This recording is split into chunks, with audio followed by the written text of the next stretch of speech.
Hello and welcome back to Portrait of an Editor. I am Francis Lombard.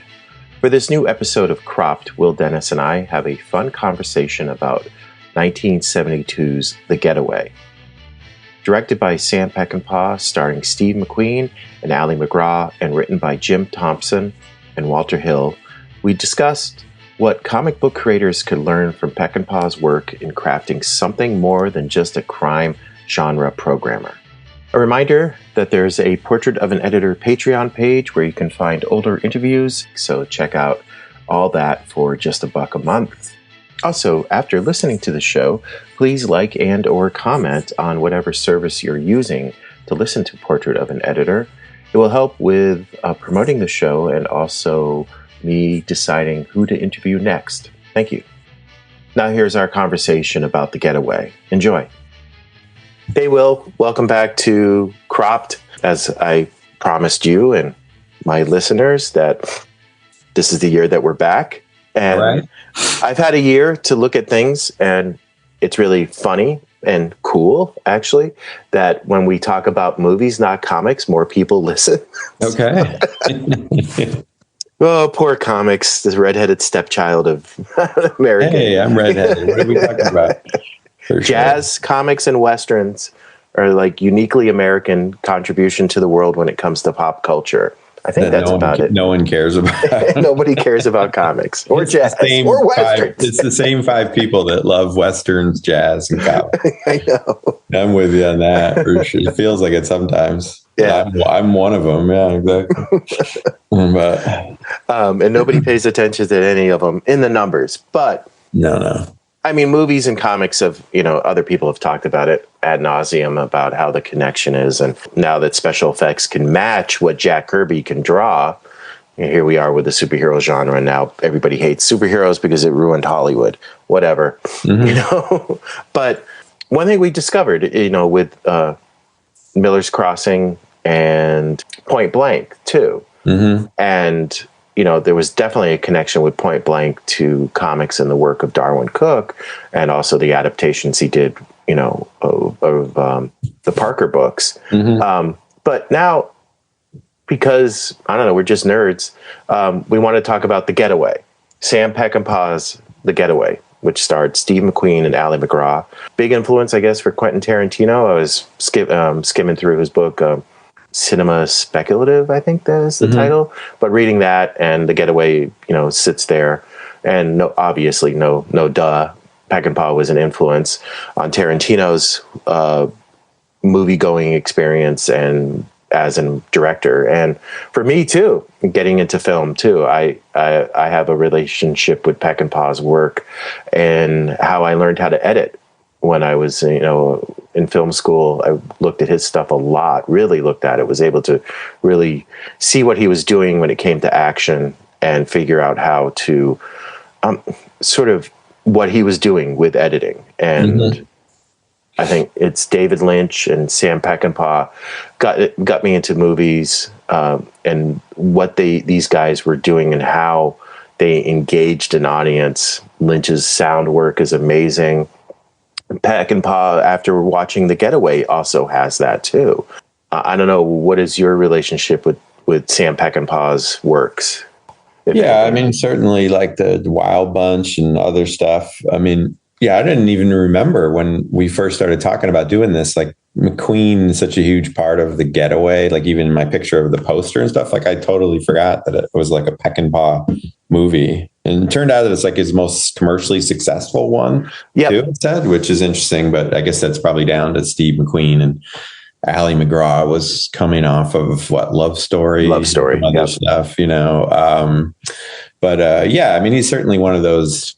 Even in like growing up, I watched the movies. I don't know like if I got them as much as I did when I was later an adult. But I think it was more like the influence that like all the filmmakers I did like will always like reference him as like a huge influence. We should do a Lynch movie one of these times out too. Yeah. And speaking of David Lynch has The Straight Story, which a lot of people don't know about, but it's a movie that it's Lynch. It's a very David Lynch movie, but it's not the intensity that you typically get. It's it's a great story. And I showed it with the screening we have, and people didn't know about it, but they were really happy to experience it and see it.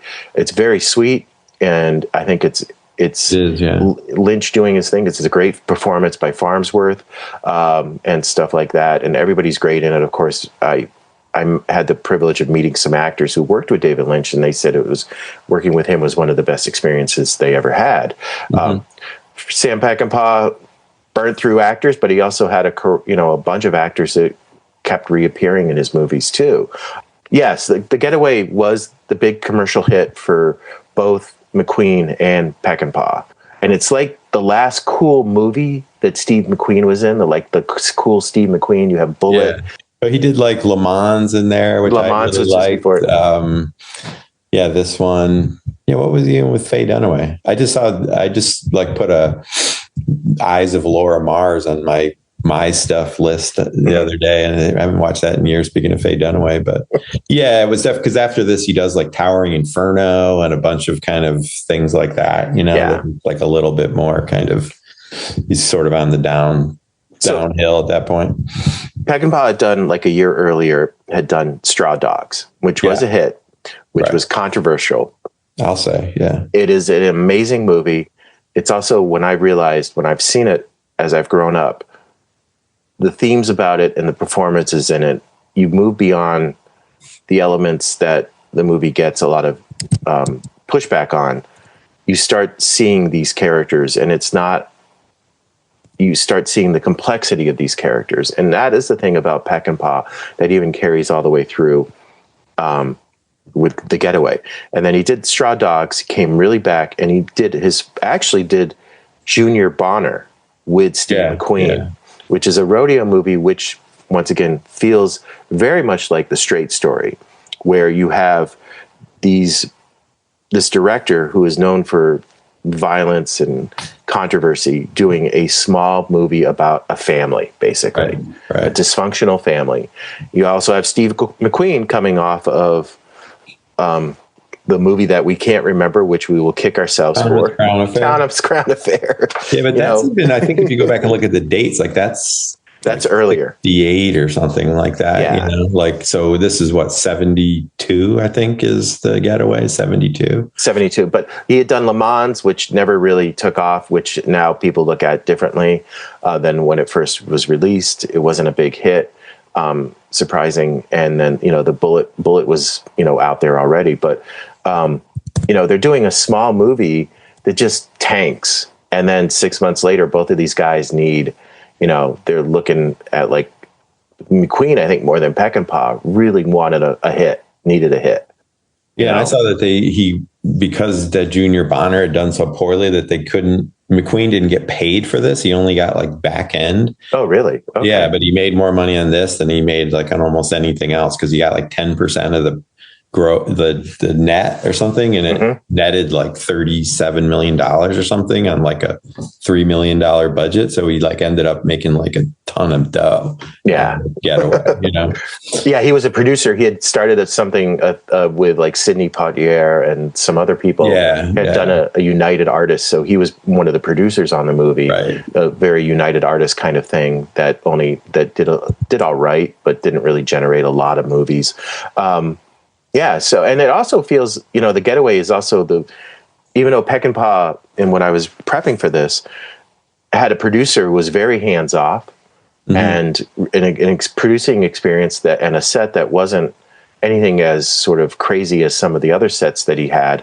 The experience just moved along, but it does feel like, he held back in the violence aspect and just the blood packing and everything, but it's all there. His stuff is all there. It's so there, Right. Yeah. And I guess Jim Thompson, who wrote the novel, and the novel is very weird. Like the novel is very far out. Like the end of the novel is like this. It goes crazy. Psychedelic Mexico trip city where all the criminals live or something. And it's like he, I guess, started writing the screenplay and then fell out with McQueen over it.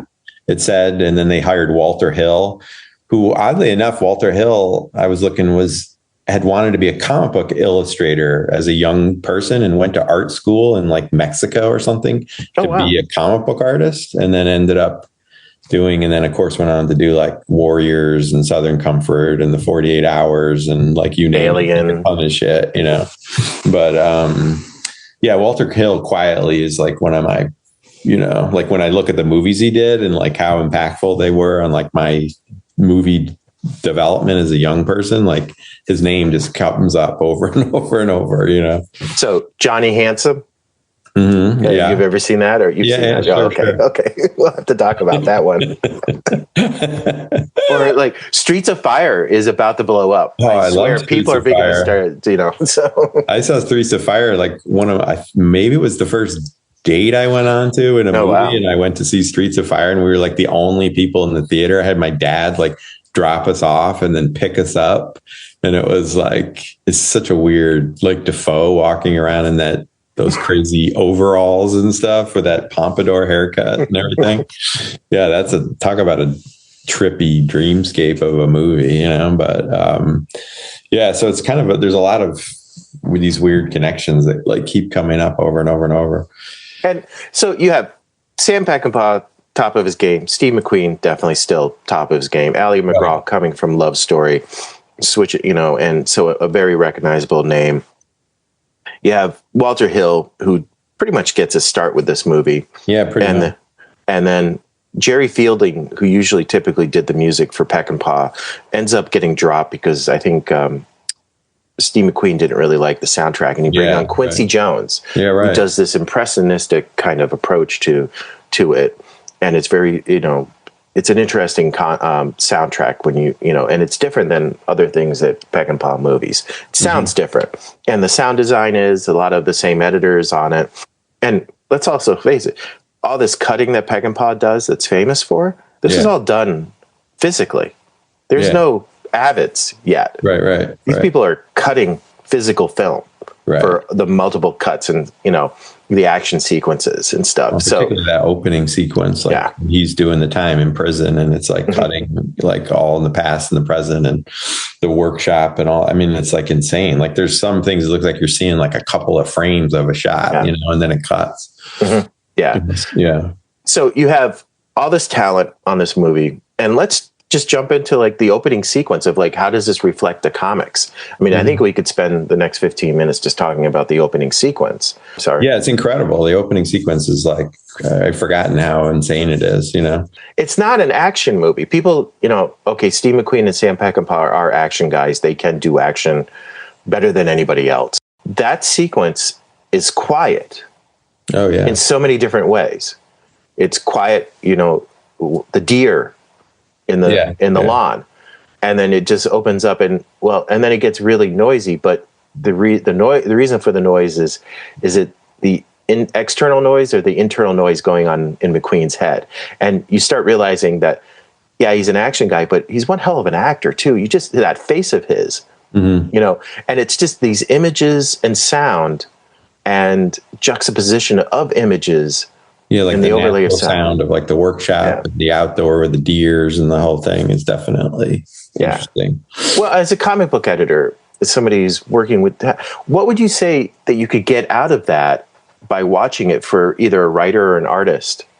I mean, I think, I was thinking about it. Like, it's probably the idea that comics, you can cover so much in terms of time displacements, right? You know, for starters, like you can cover the entire history of the universe on like 3 panels or 6 panels or 1 page, say, you know, so the idea that, and I think even watching that, like, I don't know that like comics probably utilize it as much as they could or should, because you don't even know in that sequence, like how much of it is like he's in the workshop, how much of it is like happening in sort of quote unquote real time, how much is like a flashback, how much is a flash forward, because you're supposed to get the sense of like a year has passed between his 2 parole board hearings, you know, that kind of stuff. And he barely has a line up until like 10 minutes into the movie. Like, you know, you don't even hear his voice, you know, at all. So it's like, I think that was what I was trying to look at, was just like one, and I don't think comics does this very well either, and it should,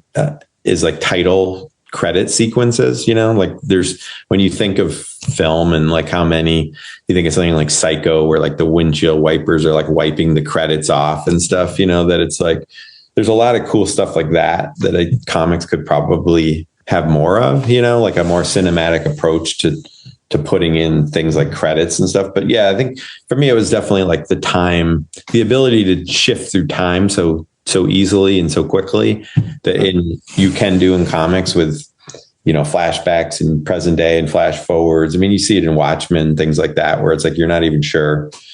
You read some of those, like the Symmetry issue with like Dr. Manhattan and stuff. And it's like, it's jumping back, it's jumping forward. It's, 5 minutes ago, I, got locked into this, vault kind of stuff. Like that sort of thing is, it's a really cool way to catch everyone up on what's happening without like taking up a ton of real estate, which definitely struck me as something that probably could be utilized even more than it is. I feel like a lot of times we just fall back onto the same things. Like when the first time I ever saw the Man on Fire, the Denzel Washington version, where they do the subtitles in that, and they're basically like on screen, and they're like getting bigger, smaller, like they blow up, they change colors, like when you're translating when they're talking in Spanish and stuff. And it's like running across the page almost in the way that dialogue in a comic book would run across not the stage, the screen. But it's like, wow, no, I've never seen this before. And I've never really seen it since, but it's sort of even in comics, like ways that, and we do it in comics a little with modulating the size of the balloons and some of that stuff. But it was little things like that I always feel like could be better incorporated into comics. But we kind of, I don't know if it's just trying to get them out and the time that you have to do them or what, but I always think there's little tricks like that could probably be more utilized in comics. And you never got lost in the opening sequence. Right. Right. Even though you're introducing definitely present, past, and probably skipping ahead too, in that you never feel lost in the storytelling. It feels, I think what the sequence does, which culminates with him breaking that model, is it tells a little story. And as I was growing up as a screenwriter, every scene needs to be a story. It needs to have a beginning, middle, and end. And I think what that sequence does is definitely there's a beginning, middle, and end. There's complications, there's frustrations, there's setbacks, there's downs and highs, and everything is in that sequence. It's a short film. Oh, yeah. And it hits it well. And those are the building blocks for every scene, every sequence, because one of the things that Peckinpah was amazing at is, like Martin Scorsese, is doing sequences, of creating these amazing sequences within a movie, and then has a beginning, middle, and end. And then in the movie has a beginning, middle, and end. And the thing is, the ending is the shootout in the hotel, really. And it, once again, Peckinpah bookends it, bookends his movies, which he did in The Wild Bunch.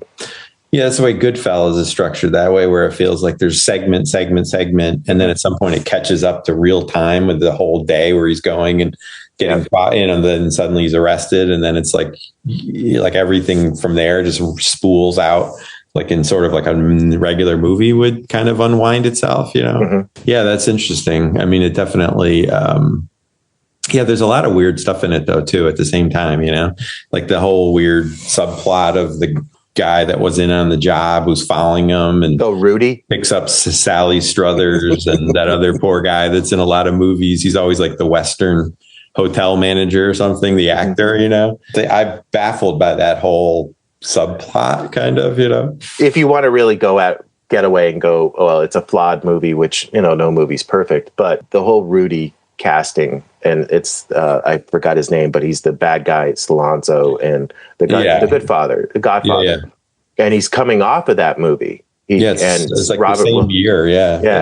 Evans said, "Hey, look at this guy," because what they were doing, they were having problems getting Jack Palance. Right. They offered him $50,000, and Palance's ask was $100,000. And then they were trying to negotiate, and then Palance thought he was in a movie because Peckinpah managed to get work some back end deals and everything to get it up to 100,000. But then he saw the guy, who ends up playing Rudy, and he was blown away by him. And so they just casted him for 50. I guess his quote was 50, but then Palance ends up suing the production or something. But I just imagine, I'm sitting there last night watching the end of the movie going, I wonder if Jack Palance, with Jack Palance in this, I think this movie would be just a classic, an unforgettable classic. Right. Just, yeah, that guy's a little because he plays Sollozzo, right, in The Godfather, like in the same year, basically. And it's like, but in this one, with the mustache and everything, he's basically like a villain out of like a silent movie, kind of, I would say, I was laughing at myself because it's like a trivia question to be like, there's two actors in the movie that were in had big, were in Godfather and small but like pivotal roles, because the guy who plays the kid or young guy who steals the bag switch in the airport. He's the guy. He's briefly in Godfather 1.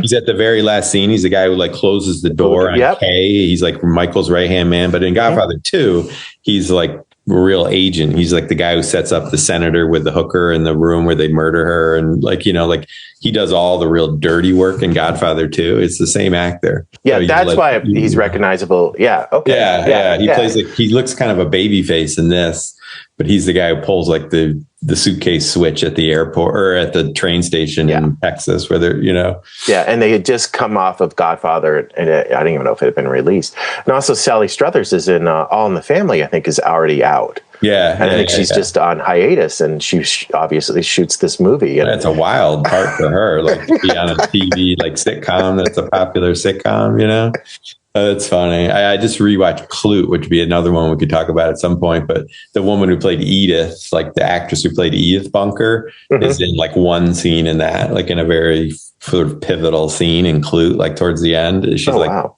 Yeah, but it's like she's got that crazy New York, Queens accent, and like that just screechy, like Archie, like you just can hear the thing. But yeah, it's pretty. Yeah, that whole storyline is very bizarre, and then it's resolved like out of nowhere. Like he punches him in the face and shoots the guy, and it's like, okay, maybe this wasn't the point. I think another thing for like comics when you watch The Getaway is the maturity of it. It goes back to this thing that I've been talking, from the beginning about Peckinpah's the maturity. We're watching a movie that was a big summer hit. It's rated PG, but Peckinpah just can't help but really get into his characters. I think Ally McGraw, got a bum rap when the movie first came out.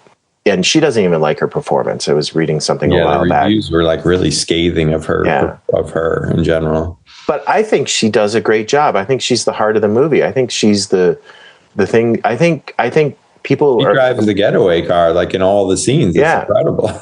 And she's involved. She knows how to fire a gun. She has no problem. She's not a shrinking violet. She's not waiting for Doc McCoy to, Steve McQueen's character to come and really save her. No. I mean, and she wants to, for the longest time in the movie, she wants out. Right. She's like, well, tell me, are we done here? Because I'm ready to just walk. And she's not like, I think she'd do fine. Let's split the money and go. And for the middle of the movie, there's that character aspect and complexity. And I think maybe that's with comics is, and, before we started recording, I was bemoaning the fact about when I read a Marvel comic, I'm just too old for it anymore. Right. There's very few mainstream comics that I enjoy that are up to the level of what I would like to see. I think your work in Vertigo and everybody else's work in Vertigo, that was like the last big, like I can read a Vertigo book and I feel like I'm not being talked down to, or that I'm just sort of rehashing an 11-year-old boy's wish fulfillment fantasies. Right.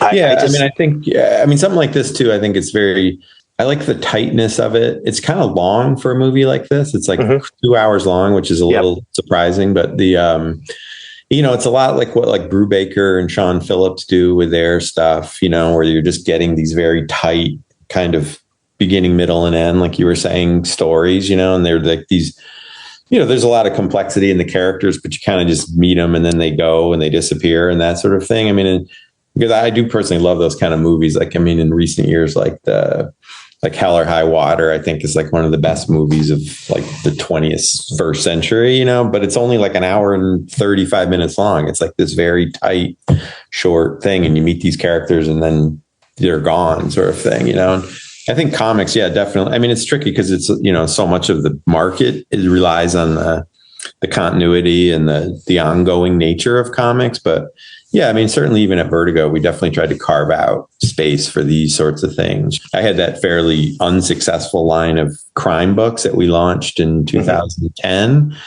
And that was sort of the thing, like these little digests. And basically that was the way Jim Thompson was writing all of his books at the time, you know, that he would have been writing all these novels. There were these kind of pay by the word, throwaway 155 page weird, creepy stories, you know, that you just would come and go with, which I, you know, personally really am attracted to, like you said, because at least you can get in and get out. Like a lot of the mainstream comic stuff, I just, you know, I want to love it. I want to be reading it. I want to love X-Men or these different things. And like, there's just it's very hard to get in, you know, like it's very hard to find like that thing to get you into it, you know? Mm-hmm.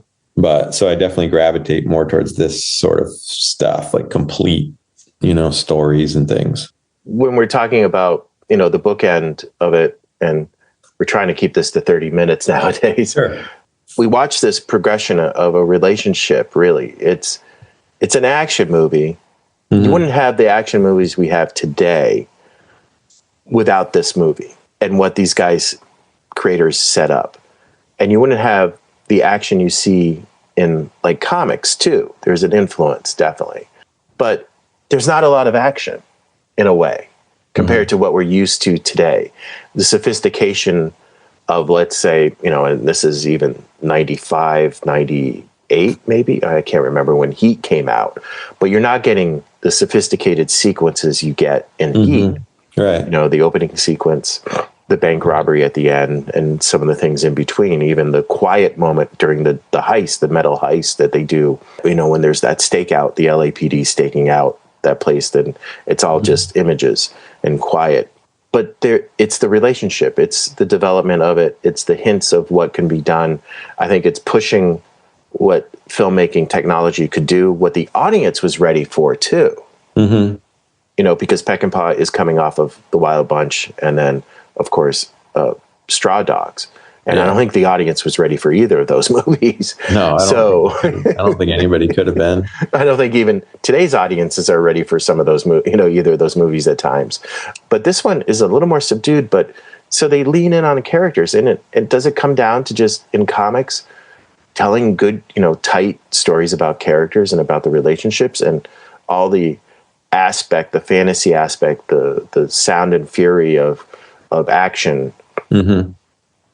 Doesn't just carry you the way this, you know, Ally McGraw and Steve McQueen sitting in a Volkswagen Bug, like hashing out, are we done with our marriage here? Right. You know, which is a great scene. Right. You know, that is a great scene, that whole garbage dumpster scene and stuff. But because one of the things that often happens with comic book people pitches, and particularly people who come over from Hollywood, is that they're so used to relying on like sound design and editing and acting, you know, particularly, and like the appeal of actors and that sort of stuff, that none of that really translates to comics, right? So it's like, you know, it's difficult you can't really rely on that. So you have to kind of go back to, you know, some of these first principles about, you know, visuals and that sort of stuff. But yeah, obviously, like the characters, I mean, you know, working on even a book like 100 Bullets for years, like people would think of that as like a crime book. But if you go back and look at the individual issues, like it's crime happening within a crime filled world, but they're not, there's whole issues where nothing really happens in like a traditional action sequence standpoint, but it's just like getting to know those characters and like their interactions with each other and all their individual personalities, I think is what carried that along for like 100 issues, you know, because otherwise it was just a briefcase of the month kind of X-Files sort of thing, or it could have easily been that, you know? Yeah. So it's like, you really have to get these characters to a point. And I think that's the problem with like so much of the superhero stuff. I mean, it's always been the problem at DC, is that the characters tend to be kind of iconic and sort of flat because there's not a lot to them. And that was always the appeal to me of Marvel stuff, was that they were more three-dimensional characters. Spidey had problems, Peter Parker had, girlfriend problems and job problems and everything else, But I feel like, over the years, like a lot of it feels very, it's kind of one note. Like I was arguing with somebody recently they were talking about Cyclops and how much they love Cyclops. And I was like, why? Like, what is there about Cyclops that, like, what's his defining trait that you love about him? Like I could tell you Spider-Man's, I could tell you Wolverine's, I could tell you even Captain America's, but it's like Cyclops to me is just like an empty vessel. I was just surprised. I was like, like it make sense to me, And I think a lot of those X characters in particular feel that way. Like they rely on like the descriptions then all be about they're not about their character, they're about their powers, right? Mm-hmm. And then they start, oh, he does this, he does that. I'm like, I get it, but like, what is there about him inherently that's interesting? Like there's nothing as far as I'm concerned. Like why would Jean Grey be in love with Cyclops? He's a bore, like I don't get it, so I don't, it's interesting, like that sort of stuff. And Cyclops has been suffering from that issue for literally decades. Yeah. I know they've tried to make him a character, but he's just, even when I know. It's, so much of it still comes down to the writers and what kind of direction they're getting and how much freedom they're being given. And I think you look at this period of films and it's like, there was just so much, I felt like nobody was counting on these movies to do anything. So they must have just had all this freedom. When you think of the action in this and the movies around it, like French Connection and Bullet and 52 Pickup and all these weird little small movies that basically then define like what action was for the next, 20 years until Michael Bay showed up or something, that it's like, I always get the feeling that like nobody was paying any attention to it. Like there was somebody at the studio was just like, okay, I guess they're making another movie out in Texas. Like, I guess we'll see what we get, Yeah. Well, let's just move to the hotel shootout, which I think John Woo was paying attention to it, obviously. Oh, yeah. Yeah, you can draw all the straight lines to Woo, Tarantino, like all those later directors, like just as being young people probably watching this stuff 50 times, Yeah. And I think the hotel shootout is a masterclass. Once again, it is a commercial movie, but it's Peckinpah just can't help but being Sam Peckinpah. And of course, you got Steve McQueen, the greatest action hero of that period. Right. And the guy knows how to handle a gun. Alan MacGraw obviously took shooting lessons for this movie because she's in it too. I just loved it that watching this again and everybody's participating. No one's being rescued or saved. Right. Except for maybe Sally Struthers. Just shut up that line that guy says to her. But I don't know where Rudy is. I just feel it's a master class, and I think in being able to track everybody clearly. Mm-hmm. And that's one thing, like when you mentioned Michael Bay, you can't track anything in any of his movies. John Woo, you can track his characters. And where everybody is. I just seen Hard Boiled a month ago on the big screen, and it just sit back and relax and enjoy the gun, the gun fu. You're not in reality, but it's just amazing just how you never get lost on where everybody is and what everybody is doing. And that's the same thing with the hotel shootout. I wonder what it was like sitting in a theater watching that for the first time in 1972, just going, this is like nothing else I've ever seen before. Right. If you'd never seen a Peckinpah movie prior, because it is PG rated. So how many teenagers were able to go to it, compared to his other stuff? People snuck into theaters all the time, but I think Wild Bunch was rated X, wasn't it? Like when it first came out, I think it might have been. I'll have to look back. We'll have to talk. Yeah. I feel like it was one of those ones, like it was like the first rated X movie or something kind of thing, for like a more mainstream movie. There was something about it that there was shocking. I guess maybe they weren't were they rating movies then? Not in the same way, right? I don't know. Yeah, not in the same way, because with this, some of the, would this be a PG-13 movie nowadays? I was asking myself. Right. Because what was the Temple of Doom was the first PG-13. Like they created it for that, like for Indiana Jones. Yeah, that because was like 81 or something like that, 82, something like that. I think if you're a comic book artist or writer, just tracking a group of people in an action sequence, you can get something out of this. And being clear where everybody is and just the build that you get in this movie.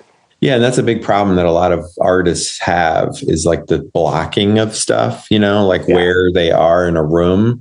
We used to always talk about that with Eduardo Risso, like the artist of 100 Bullets. Like when he draws you a bar, he draws you a thing, like you just have the sense, even though it's a kind of a more cartoonish style, it's not like this very precise, all the lines line up on the perspective necessarily. I mean, it does, but like you always had a sense of like a 3-dimensional space, that they were all inhabited, and then you kind of just knew where people were in that space, as opposed to a lot of times you just look at stuff and it's very generic. It's just very flat or everything. Nothing looks lived in. Nothing really looks like the way it should look in real life kind of thing. I'd be curious to know, like ask him. I know he's a huge Western fan, but I'd be curious to know if he's like a movie like this, like, if he saw this, like as a young person, that sort of thing, just to see, because that last sequence is definitely would be a great way to just study like the blocking of a scene and where everyone is in relation to everyone else, with like the elevators and the stairs and the different doors opening and closing and all that kind of stuff. Just being able to track the people by making, it's really funny, those guys in the car driving to the hotel, they all look the same. Yeah, right. But for some reason, you understand who's who and the numbers are. And, you're able to track these guys, just the unique appearance that they have. You give them an element that you're able to figure, that's this person. One guy's got like a darkish red shirt. Another guy's got like a cream colored jacket. One guy's got a hat. One guy doesn't.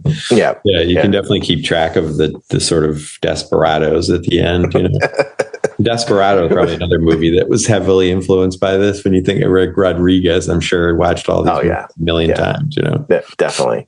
So is there anything else that anything else regarding The Getaway, as just to wrap this up?